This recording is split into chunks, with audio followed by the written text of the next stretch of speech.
Bonjour à tous. Aujourd'hui, je vais essayer de vous montrer comment vous pouvez préparer de l'émail en poudre, tout fait, mais à mélanger soi-même, afin d'obtenir, à mes yeux, le meilleur résultat. On va commencer par regarder ce dont vous avez besoin idéalement. La première chose dont vous avez besoin, c'est un masque. Moi, je suis là. Il y en a plein. Ce qu'il faut, c'est qu'il fonctionne bien.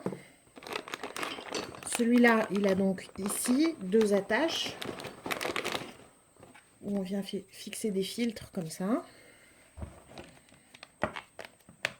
Voilà. Ça permet de ne pas respirer la poudre de silice entre autres, mais aussi des éventuels métaux lourds et autres oxydes qui peuvent être dans votre émail. Il faut des filtres de relativement bonne qualité qui puissent filtrer les particules très fines parce que les émaux sont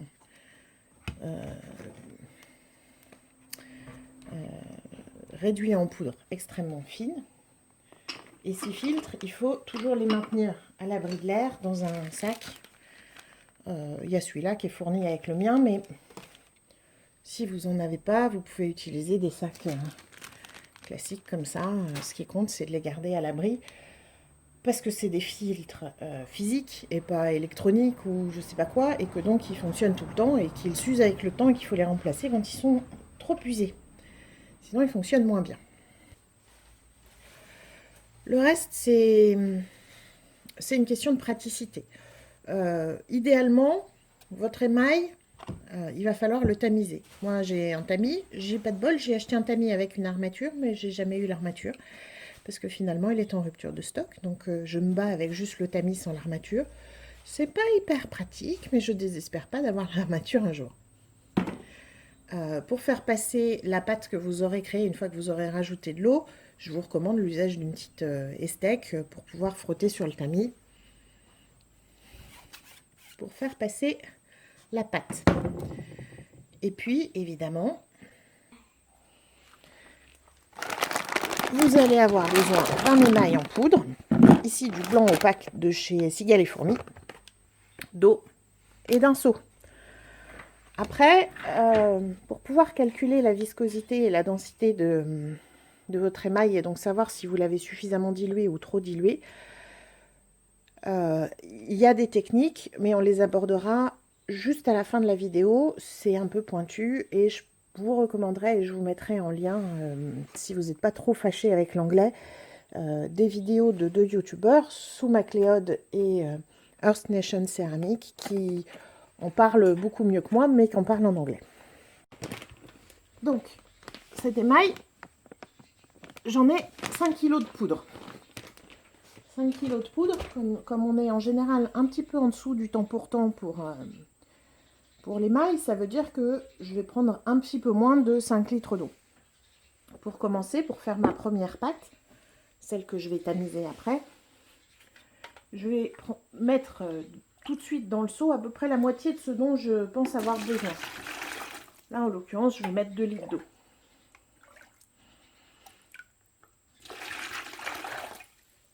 C'est de l'eau normale, du robinet. Si vous aviez une eau particulièrement polluée, particulièrement calcaire, vous pourriez utiliser de l'eau déminéralisée. Mais en général, un peu partout en France, l'eau du robinet va très bien. Pour l'étape d'après, donc j'ai ouvert mon sac d'émail, je vais faire tomber l'émail en pluie.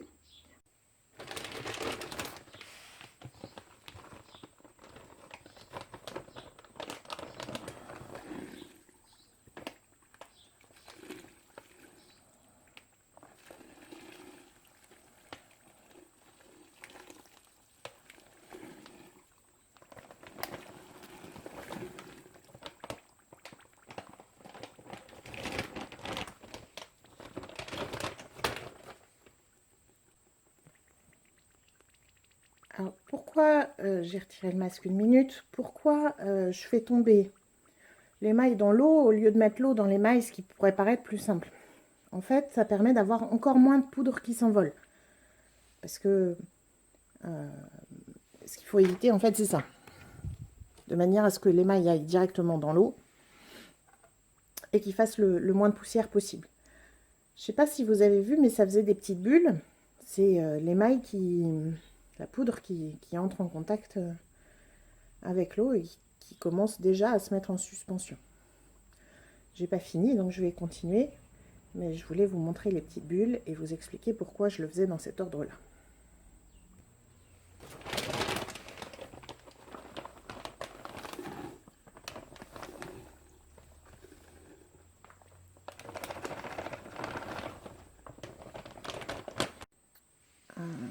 Donc j'ai oublié de vous montrer, vous avez aussi besoin d'un fouet. Alors moi j'ai un fouet, je crois qu'on appelle ça un fouet scandinave, un truc comme ça. Là vous pouvez constater que ma pâte elle est quand même pas mal épaisse. Et il me reste encore pas mal de poudre. Donc je vais remettre 1 litre d'eau et je vais recommencer à faire tomber mon émail en pluie.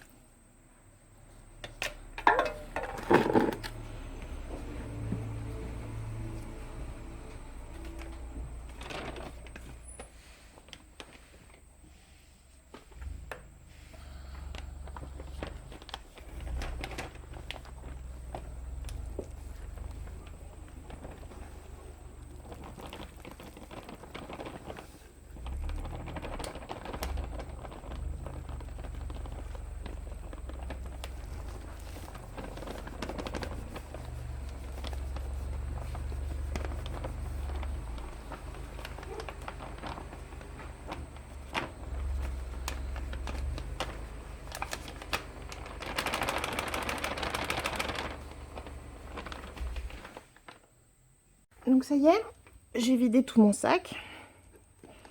J'ai mis 5 kg d'émail en pâte un peu épaisse. Je vais mélanger un peu. Et puis en fait, je vais le laisser reposer un peu.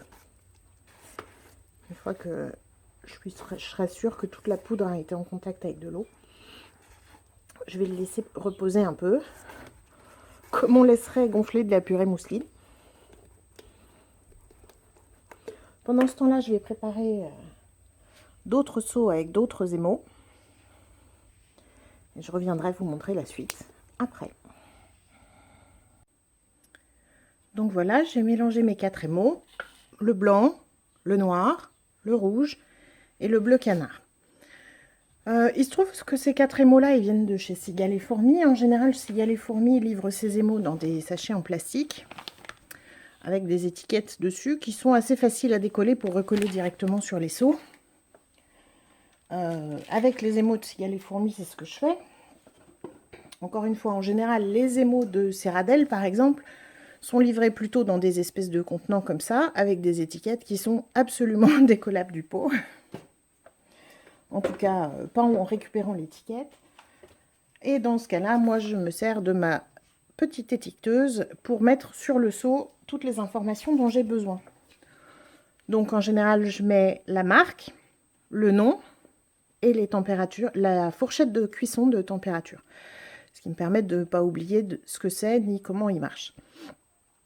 Là, tous mes émaux, vous pouvez le voir, ils sont prêts, mais ils sont beaucoup trop épais. Pourquoi je les fais d'abord trop épais? Bon, déjà parce que je vais les tamiser, comme j'ai dit tout à l'heure. Alors, il faut savoir que certains émaux, il est recommandé de ne pas les tamiser, en particulier les émaux à effet pour grès. Et peut-être les émaux à effet pour faïence, mais comme je ne fais pas de faïence, je suis moins compétente, on va dire. Moi, j'ai tendance à les tamiser quand même. Il se trouve que le blanc nacré de Céradel, je ne l'ai pas tamisé alors que j'avais tamisé mon bleu de centre et mon bleu violine. J'ai plus de soucis avec mon blanc nacré qu'avec mon bleu de cendre et mon bleu violine. Donc je pense que à terme, je finirai par tamiser le blanc nacré. Le problème de tamiser, c'est qu'on perd un petit peu des effets. En particulier, et c'est le cas dans le blanc nacré, si les effets, c'est des tout petits cristaux qui vont se développer un peu à la cuisson. Est-ce qu'on voit? Bon, je pense qu'on voit à peu près. Donc ces petits cristaux jaunes, là, un peu jaunes, un peu blanc cassé, dans l'émail blanc, ben, Ça, on risque de le perdre en partie si on tamise le blanc nacré. Mais en revanche, quand il est tamisé, on a aussi en général un petit peu moins de soucis. Moi, j'ai tendance à le faire. Ça, c'est un choix personnel. C'est à vous de voir. Ce qui est important, en revanche, c'est d'obtenir la bonne consistance. Alors là, ils sont tous trop épais. Pas tous trop épais de la même manière, mais tous trop épais. La bonne consistance, on dit que c'est à peu près la consistance de la pâte à crêpes, mais ça, ou de la crème liquide. Mais ça, c'est difficile à évaluer. Je sais pas vous, mais moi, j'ai pas dans l'œil ou dans la main la consistance de la pâte à crêpes toujours en tête. Il y a une méthode scientifique pour calculer sa consistance. Je sais même pas le nom en français, mais en anglais, il parle de gravité spécifique, ce qui permet de calculer la densité. Je pense que c'est ça le meilleur terme en français. Pour faire ça, vous avez besoin de... Le plus facile pour calculer la densité de vos émaux, c'est une petite balance électronique et des pipettes graduées. Je vais vous expliquer le calcul. Ok, je recommence. Je pense que c'est la 5e ou 6e fois que je prends cette partie-là, parce que comme c'est un petit peu compliqué, il faut que je sois bien précise pour que vous compreniez bien le calcul. Vous avez donc besoin d'une balance électronique, la plus précise possible, et d'une pipette graduée. Moi, j'en ai acheté des toutes petites en verre. Vous pouvez en acheter des en plastique, ça coûte pas cher du tout. C'est juste pas forcément facile à trouver, mais on en trouve chez le vendeur qui n'est pas très à la mode en ce moment, mais qui peut vous livrer chez vous tout ce que vous voulez en moins de quelques jours. Vous tarez votre pipette graduée. On est bien d'accord que si je verse de l'eau dedans, la quantité importe peu. C'est quand même un peu mieux si on a un truc rond. Donc là, vous voyez, on a 26 grammes 73. On est sur la pipette. Je ne sais pas si vous allez réussir à le voir très bien. Juste en dessous de la marque des 27 grammes. C'est donc cohérent. On est bien à 1 pour 1 parce que c'est de l'eau. Et l'eau, comme vous le savez, 1 kg d'eau, c'est 1 litre d'eau. Avec de l'émail,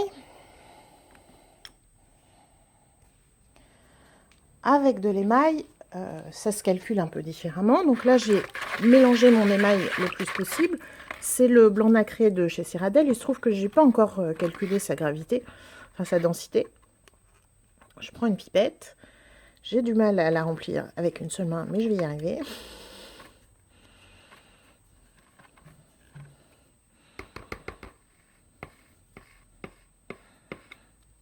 Hop là. Je tare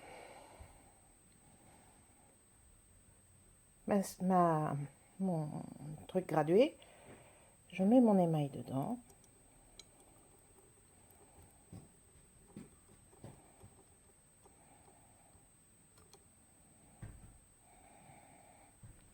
Et j'arrive à 7 grammes 16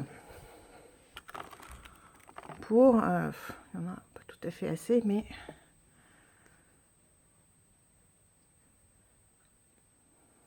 voilà, un petit peu en dessous de 6. Alors, je ne suis pas sûre que vous le voyez très bien de là, à travers la caméra, parce que moi, j'ai du mal à le discerner, mais donc le minimum, c'est 5. Hein. Ici, c'est 5.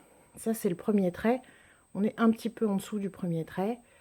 Je vais en rajouter un peu pour que ce soit plus clair. Je vous pose en attendant. Donc, on est à 17,23. Je vais compter 17,20. On est à peu près un tout petit peu au-dessus des 12. Je vais compter 12. Et je ne l'ai pas fait de tête. Je me suis servi de la calculatrice de mon téléphone. C'est pour ça que je n'ai pas filmé en même temps. 17,2 divisé par 12, ça fait 1,4333333333. On est donc sur une densité pour l'émail blanc nacre que j'utilise pour obtenir un résultat comme celui-là. Est-ce que à la lumière du jour peut-être? Voilà. Donc blanc avec des petits cristaux un peu nacré, un peu jaune nacré, blanc cassé. On est sur une densité d'1,43. On est tout à fait dans la fourchette habituelle des émaux.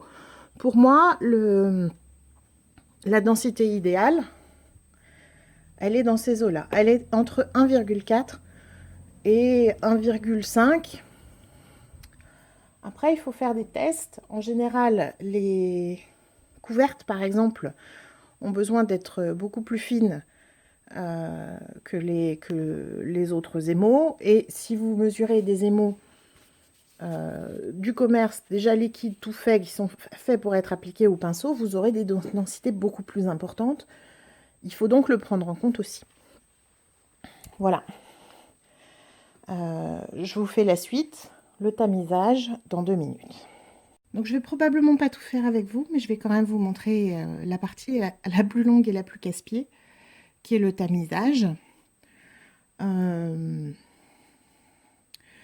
vais d'abord vous parler encore un tout petit peu de sécurité. Autant pendant qu'on mélange l'émail avec de l'eau, il faut porter un masque pour protéger ses poumons.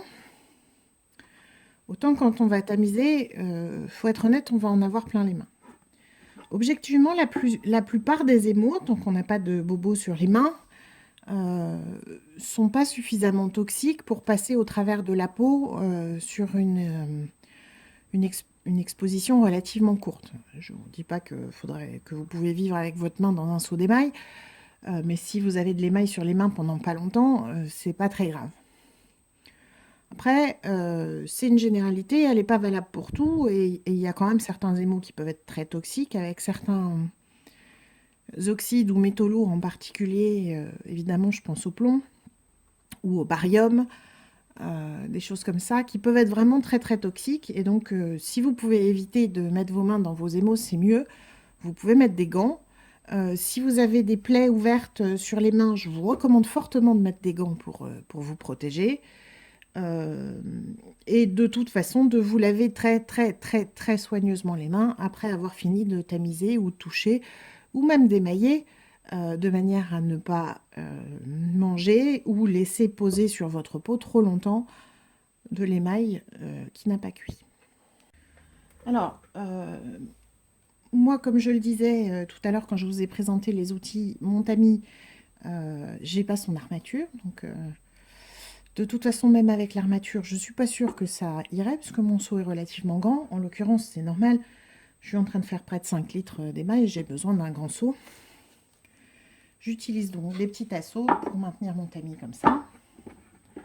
Je viendrai nettoyer mes tasseaux pour récupérer le plus d'émail possible. Sans doute plusieurs fois en cours de route et évidemment à la fin. Comme je l'ai dit tout à l'heure aussi, mon émail, je le laisse relativement épais pour pouvoir, justement au moment où je le tamise, pouvoir rajouter de l'eau sans risquer de le diluer trop. Si je me rends compte que, par exemple, j'ai un gros morceau et que j'ai besoin d'eau pour pouvoir le faire passer au travers du tamis. J'ai plusieurs tailles de tamis. Celui-là, je ne sais pas si vous arrivez à le voir en transparence, mais c'est un 60. Honnêtement, vous n'avez pas besoin d'un tamis très fin pour tamiser un émail. Du 60 ou du 80, c'est parfaitement suffisant. Moi, je le fais au 60. C'est juste pour éviter les gros morceaux et les grumeaux. Ça ne vous dispensera pas de mélanger très vigoureusement votre émail avant de l'appliquer, évidemment.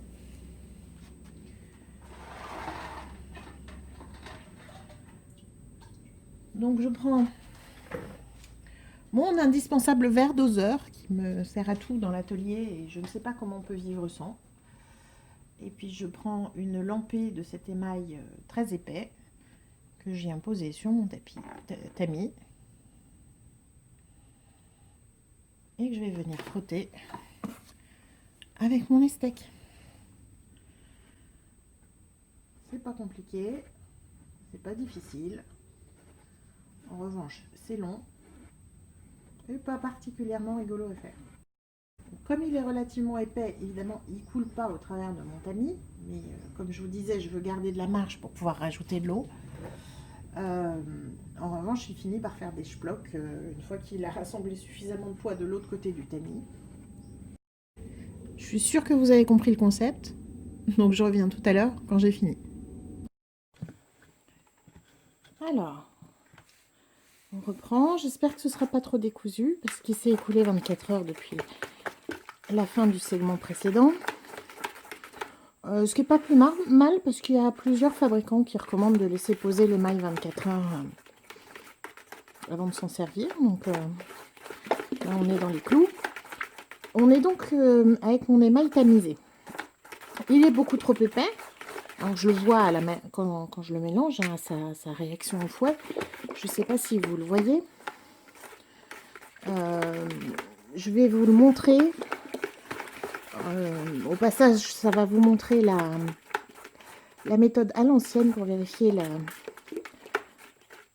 la densité d'un émail. Mais comme je vous l'ai dit, même s'il y a en général assez peu de risques, tant que votre peau n'est pas lésée, il faut éviter dans la mesure du possible de toucher un émail avec sa peau. En tout état de cause, ça dépend beaucoup des produits chimiques qui sont dedans. Le problème, c'est que les émaux qu'on achète dans le commerce, on ne connaît pas leurs recettes, donc on ne peut pas vraiment savoir ce qu'il y a dedans. Là, on est sur un émail blanc et en général, il n'y a pas grand-chose de dangereux dans un émail blanc ou transparent. Donc la mesure au doigt de la densité de l'émail, il s'agit de tremper le doigt dedans.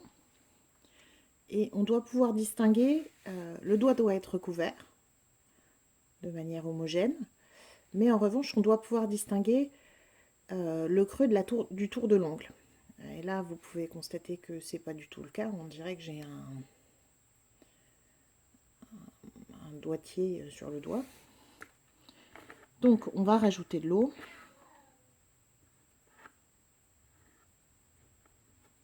Jusqu'à obtenir la bonne densité. Un instant. Donc évidemment, comme il ne faut pas mettre trop d'eau, on va y aller petit à petit. Alors, ici, j'ai l'eau sale avec laquelle j'ai nettoyé mes outils. Comme vous voyez, il y a de l'émail dedans. Je vais utiliser cette eau-là pour récupérer le plus d'émail possible. Mais vous n'êtes pas obligé de faire des économies de bout de chandelle comme moi. Donc je vais y aller petit à petit. Parce que c'est quand même beaucoup plus facile de mettre de l'eau que d'en retirer.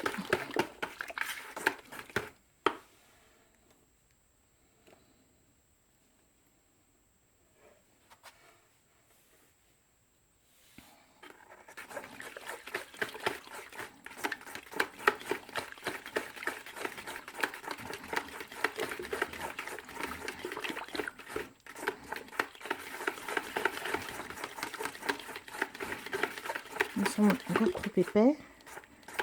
Donc je suis pas sûre d'avoir encore remonté toute la densité la plus lourde qui est au fond.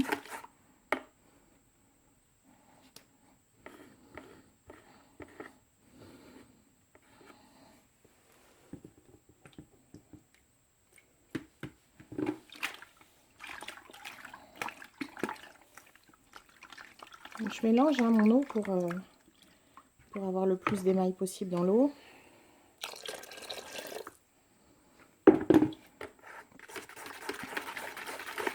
Et je continue. Je ne sais pas si vous vous en souvenez, mais au début de la vidéo, je vous ai dit que j'avais mis à peu près la moitié d'eau. J'avais donc 5 kg d'émail, 5 kg de poudre.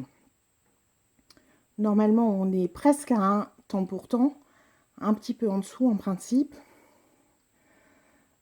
J'avais mis 2 litres au début, j'en ai rajouté un petit peu, je pense que je suis à peu près à 3 litres. Donc en principe, je devrais rajouter au moins 1 litre et demi d'eau pour obtenir la bonne densité. Ça ne m'empêche pas de le faire vraiment tout doucement et de tester au fur et à mesure. Si vous avez des émaux particulièrement toxiques, comme des émaux au plomb ou avec des métaux lourds, ou que vous avez une peau fragile, à tendance allergique ou lésée, vous pouvez, et je vous recommande bien sûr, plutôt que de le faire au doigt, de le faire en calculant la densité, comme je vous l'ai montré un peu plus tôt dans la vidéo. Là, vous voyez, on commence à distinguer l'ourlet de mon ongle. Donc on s'approche de la densité voulue. Quand je serai vraiment très très proche, je ferai évidemment le calcul à la pipette et à l'éprouvette graduée, comme je vous ai montré, parce que je veux être vraiment sur une densité, pour mes premiers essais, autour de 1,4. Encore une fois, il sera toujours temps de rajouter de l'eau si je me rends compte après la première cuisson et après avoir fait quelques essais que mon émail est vraiment trop épais et qu'il lui faut encore un petit peu d'eau.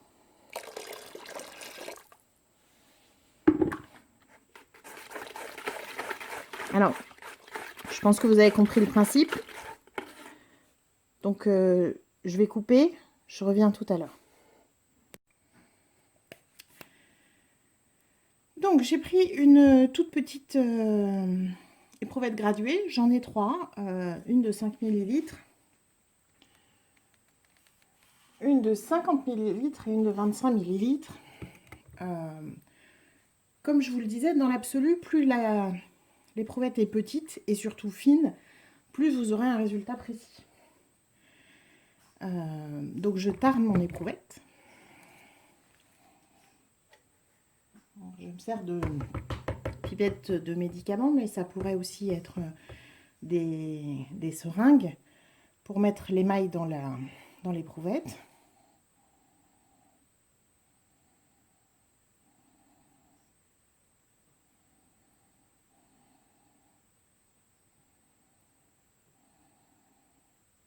Et là je mets 3 ml.